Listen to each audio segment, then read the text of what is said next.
The smell of sizzling beef, griddled peppers, and onions will fill your backyard when cooking fajitas on the Blackstone.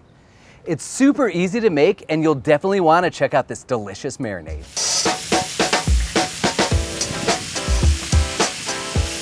It's time to feed a crowd with a Tex-Mex favorite. A flat-top griddle is the perfect cooking surface for a big batch of fajitas. Let's go through the steps for a great batch of these, and we have a trick that'll really entice the crowd. We'll start with making the marinade first. A little soy sauce gives a nice backbone of umami, and lime juice provides a bright acidity and will help to tenderize. Adding oil will facilitate a nice sear, and some honey will add a touch of sweetness and aid in browning as well. Adobo seasoning is a great all-in-one seasoning, so we'll use a generous amount.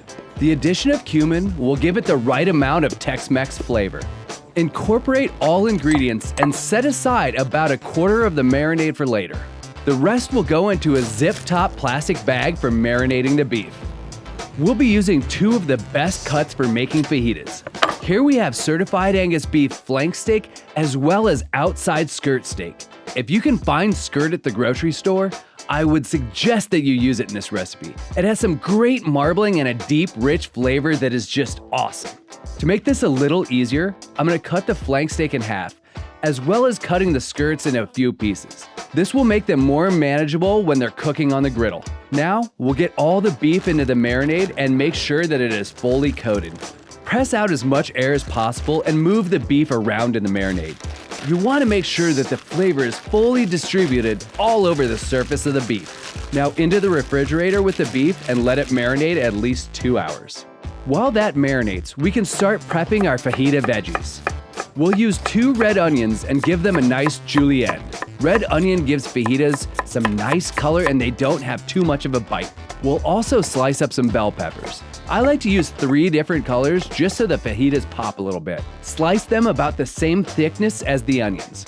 Preheat the Blackstone to medium-high and add a little high-temp oil to get those onions sauteing. I usually get them started cooking before adding the bell peppers and season everything with a little salt. Keep the veggies moving while they cook so that they cook evenly and don't char too much. Peppers and onions are just about done. I'm going to turn this side to low, move everything over, turn this side to high, and start searing my beef. The griddle should come up to temp fairly quickly, so once it starts smoking, add the marinated beef. We're not necessarily trying to cook the beef all the way through here. This sear is to develop some color and flavor before we slice it up and put it back onto the griddle. You can see the nice browning we're getting. A lot of that is from the soy sauce and the honey in the marinade. That beef is looking so good and the smell coming from this is making me impatient to dive right in. Once they have developed some nice color, pull them from the griddle. You will want the beef to rest a while before slicing into it. While the beef rests, we'll start to get ready to serve the fajitas, and we'll want to get the peppers and the onions set aside. Using aluminum pans will make cleanup quick and easy, not to mention you can keep the fajitas warm right on the griddle over low heat. This is also a good opportunity to give the Blackstone a quick clean. Just scrape up any debris and pour a little water over it while it's still hot. The water will help to lift off anything that's stuck to the griddle. Once the water and debris are scraped off, hit the surface with a little oil to help re-season the cast iron. Make sure it's well coated, then wipe off any excess and you're good to go.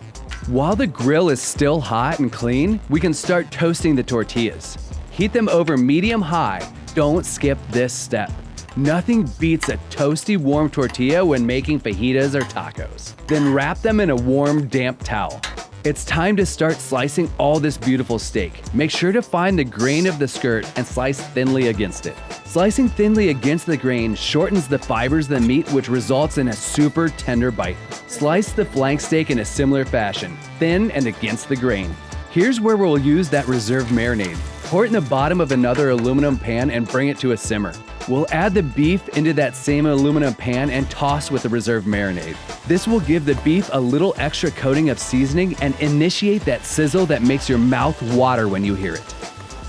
Sizzling fajitas on the Blackstone, a super easy way to feed a group of your friends. All right, now everybody come on through and start building your fajitas. Got warm tortillas, we've got skirt steak, this side is flank steak. Serve this with an array of toppings and let your friends build their own.